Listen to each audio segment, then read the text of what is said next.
Oh. Parang excited nang i-reveal sa atin. Ang reading for today, halos gusto nang maglaglagan ng ating mga cards right here. Whoa, right off the bat, the devil. The devil have these motives na nakukuha ko rito, and with this big flame, nakikita mo dyan, nag-aalab na motibo or intensyon ang nakikita ko rito. But I'm also picking up something na parang may fear din ako nakukuha kahit parang someone here is very persistent or determined to pursue this motibo. Nakakakuha rin tayo ng energy na parang may takot eh, no? Okay? May ganun. Oh, so whoever this individual is, Three of Wands energy. But for some reason, he or she, no, hindi siya rito makagalaw. Like, alam mo yung parang paralyzed yung kanya ritong energy, no, na parang gusto niya rito na makamove on pero hindi niya kaya. Okay? Tinan mo, ang lapit na ng shift dito, no? Pero tingnan mo, no, he or she still not moving. This is someone here na parang hindi makaalis sa nakaraan. Or meron ditong something sa nakaraan na hindi niya maalisan.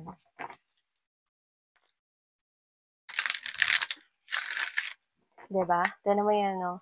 Chariot card to. Pero tingnan mo, no? Yung mga hihila sa chariot, no, is nakajupo. No? Yan, no? They're sitting. They're not moving. See? And this person here looking. Okay? At the back, no? Looking behind. See? Told ya, guys. Let's see what's happening here. Spirits and Angel guys, Archangel Michael, marami pong salamat for being present here in this reading. Tell me something about the situation here for my collective.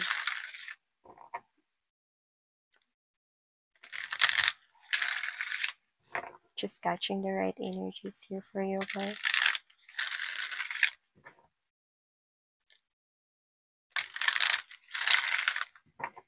Alright, so let's go ahead and check this other informations here about the situation here.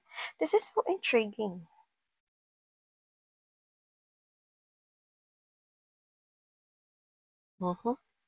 Magician in reverse. Seven of Swords energy.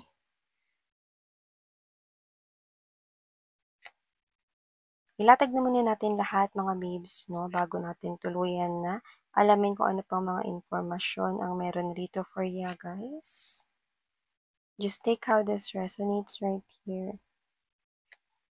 Three of Cups right at the center of your reading. Wala tayong gender here.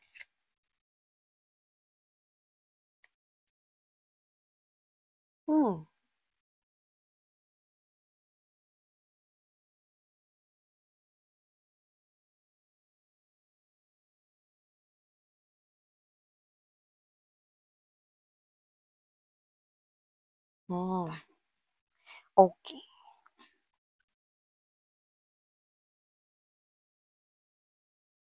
This could be a friend or kiniibigan ka niya.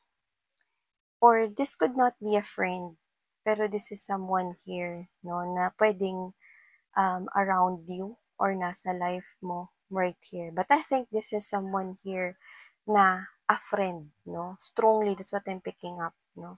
So, a friend or matagal na nga sa buhay mo, just take how this resonates here, okay? By the way, before we start, no, meron tayong new channel, ang Dalning.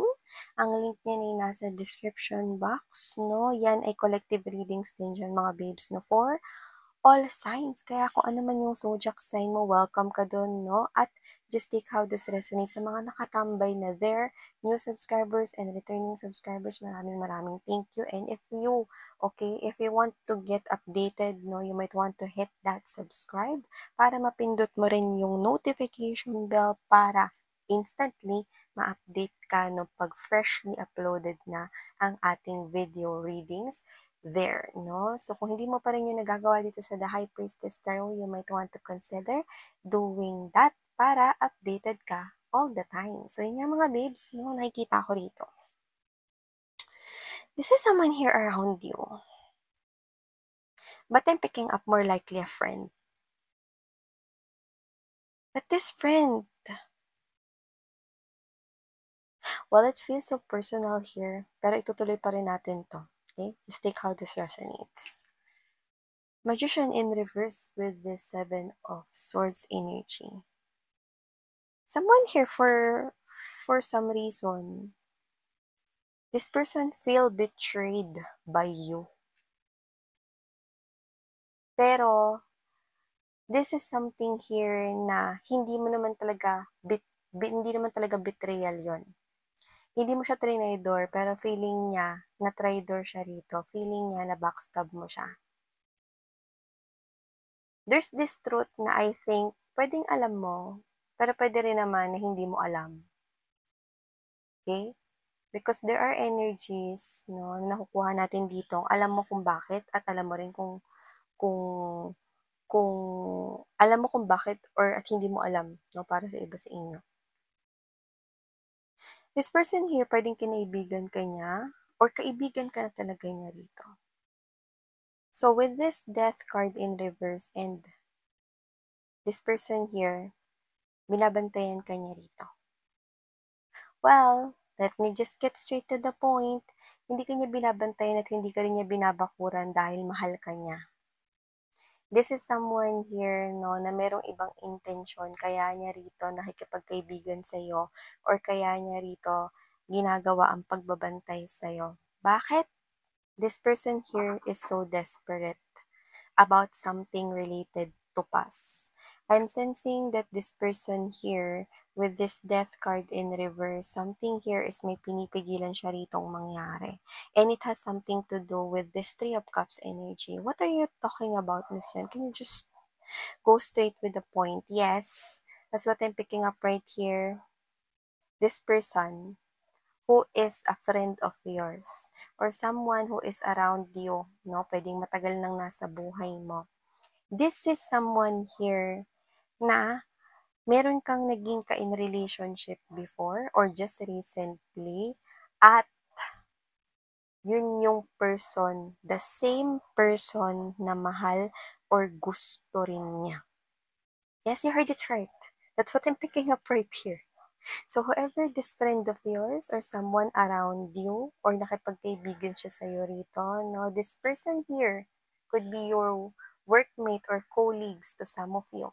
Okay? For others of you could be your neighbor here who you used to talk, no? Everything under the sun, no? Kakwentuhan, kind of thing. Yung iba, friend mo talaga, or yung iba, kasamahan mo sa trabaho, like you're having lunch with this person here.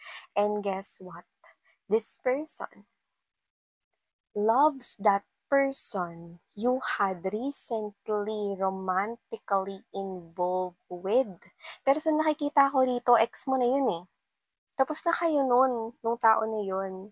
So whether it just ended recently or kamakailan lang or whether it just happened long time ago, like ages ago right here, this person still feels betrayed by you. Hindi ka nang agaw ha.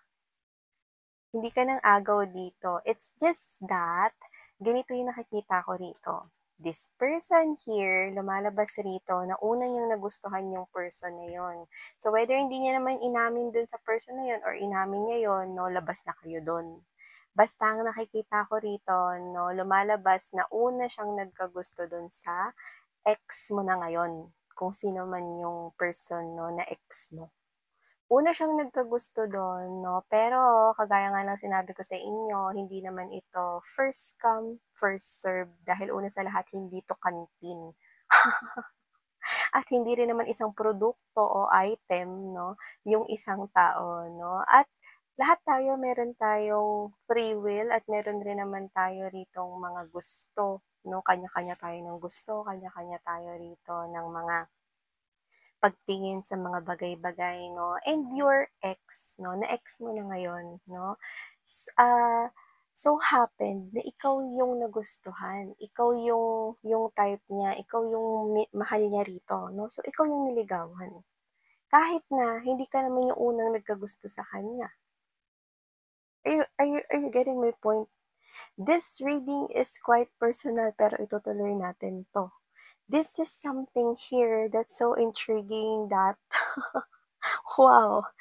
This is something here 'no, na parang, nagtanim ng galit parang gano'n 'no or pagkainis 'no, itong friend mo na ito or someone around you kasi ikaw yung nagustuhan nung person niya pero kini-claim niya, "Ako naman kasi yung naunang nagkagusto sa kanya."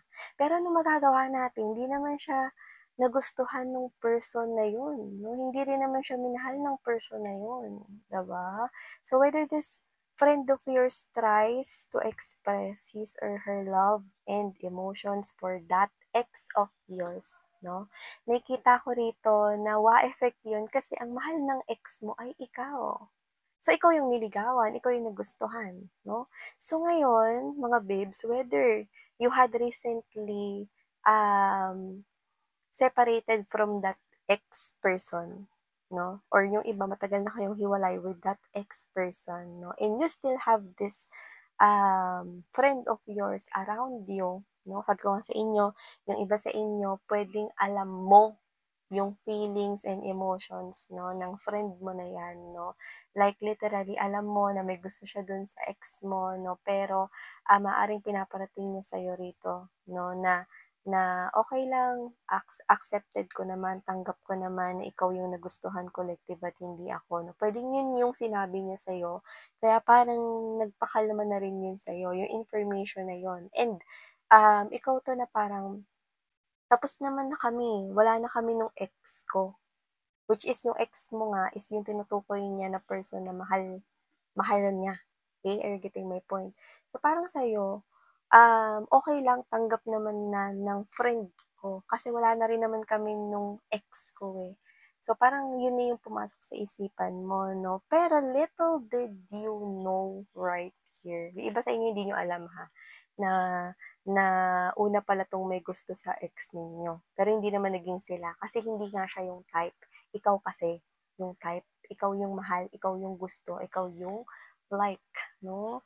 So, whatever the case may be, okay, I'm seeing na this person still around you, 'no? At ang nakakaloka, there's a lot of desperation coming from this energy here, no? Five of Cups energy to the Six of Cups right here is an indication of someone praying, someone here literally, no, asking, no, lahat ng santo and every energies or entities around the world calling upon this wish like, please, please, please lang po, tulungan niyo po ako this time. Yan, no? Ano ba yung pinagdadasal niya at inihihingi niya down in his or her knees? Miss yan. Well, down his or her knees right here, I'm picking up that this person here is actually binabantayan ka niya para hindi kayo magkabalikan nung ex mo na hanggang ngayon ay mahal pa rin niya, malaki pa rin ang pagmamahal niya dun sa person na yun na hindi naman siya minahal ever. Hindi rin naman naging sila ever at hindi mo naman din yung inagaw sa kanya ever dahil hindi naman ito first come, first serve at wala naman silang relationship. So, nakikita ko rito na hindi pa nag-e-end 'no, yung kanyang pagkagusto dun sa person na yun. Pero pinipigilan at binabakuran ka nitong tao na 'to 'no, kahit na iba yung sinasabi niya sa'yo, like sinasabi niya siguro sa'yo na, "Okey lang sa'kin, wala na yun sa'kin, tsaka wala na rin naman kayo so okey lang," ganyan 'no. Pero yung totoo, umaasa pa rin siya rito na one day magugustuhan siya nung person na yun, na magiging sila one day 'no, at kailangan pigilan niya rito 'no, kailangan ka niya ritong bantayan. I'm getting this type of stress and a lot of exhaustion coming from this person here 'no. Parang this person here needs to ventilate 'no, pero hindi niya magawa 'no. Kasi kapag inaway ka niya, mas lalo ka niyang hindi mababantayan 'no. Binabantayan ka niya rito para hindi kayo magkabalikan nung ex mo, para hindi rito magkaroon ng reconciliation sa pagitan ninyong dalawa. Yung iba, ages ago na kayong hiwalay ng ex mo, pero yes, matindi pa rin po yung pagtangi niya. Wala pa rin pong pumapalit na ibang crush or ibang taong minamahal yung friend mo na ito 'no, kundi yung ex mo 'no. So, either kakahiwalay mo lang with your ex recently or long time ago, binabantayan ka pa rin nitong friend mo na ito 'no or someone around you 'no, kasi malakas pa rin ang pagmamahal niya with that person. King of Cups to the devilish energy. So, nakikita ko rito na yun yung pinakaayaw niyang mangyari 'no, na muli ritong bumalik ang iyong ex at hingin ang iyo ritong puso na magkabalikan kayo at mag-usap kayo heart-to-heart conversation 'no, like ayaw niya, I guess, 'no? So, nakikita ko rito mga babes, so, na parang ginagawa niya lahat ng kanyang makakaya, ang buo niyang makakaya, Four of Swords energy, Wheel of Fortune here, Five of Pentacles energy, no, na hindi talaga kayo magkabalikan ng ex na ito. Like literally, your energy here is the Four of Swords and the Wheel of Fortune. This is you, no? Whether nakipag-break ka na with or hiwalay na kayo ng past person mo na ito, no, long time ago or kahit recently lang or this past few months or this past few weeks, no, this is you mga babes, no? Like, buo na yung loob mo, yung iba naka-move on na kayo, yung iba parang desidido na kayo na move forward here with your life, gusto niya ng changes here for some reason, no? Whether that is what is in your mind or whatever it is, this is you, no? You do not want to bring back anything related to past right here, no? Pero, this person here, kahit na ganyan yung mind mo or yung thought mo about your ex right here, no? Eto yung friend mo na ang laman naman ng thoughts niya rito ay gagawin ko ang lahat para hindi kayo magkabalikan para makapag-move on na rin talaga ako.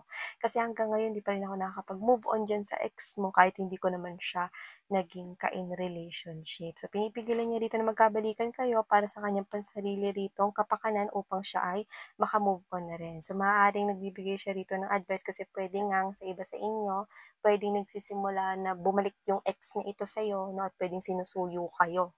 At this person here might be using deceptive words like, wag mo na siyang balikan or whatever kasi yan, no, maaaring may mini-mention siya dito mga bagay na pwedeng alam niya rin yung kwento kasi sabi ko nga sa inyo, pwedeng nakakwentuhan mo tong friend mo na to. So, nakikita ko rito, no, na ikaw, maaaring iniisip mo, wala na lang din effect sa kanya yun kung alam mo nga may gusto siya ron, no, at kung hindi mo naman alam, no, parang ikaw to na iniisip mo concern lang tong friend mo na to sa'yo, pero guess what? No, this person here, gusto niya lang dito mga babes na pigilan 'tong inyong reconciliation 'no, na parang parang mas makatutulong na makaka-move on pa siya or posible or maaari siya maka-move on dito kung hindi kayo magkakabalikan ng tao na 'yan 'no. Parang mas gusto niya pang ipagdasal 'no, na magkagusto yung person na yun sa iba na lang 'no, kaysa sa'yo. Kasi na 'pag nagkagusto sa'yo or parang 'pag nakipagbalikan 'to sa'yo mas mahihirapan siyang maka-move on.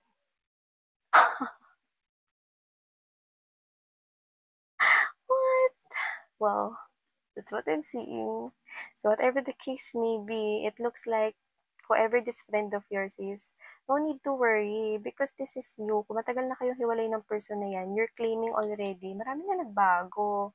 At saka ikaw to, yung energy mo ngayon is fixed na I want to move forward with my life. Siguro kung magre-relasyon ako, doon na sa bago. Yan, parang ikaw to na sinasabi mo rito sa akin na hindi ako yung klase ng energy na nabubuhay sa nakaraan. Like, no, I'm not.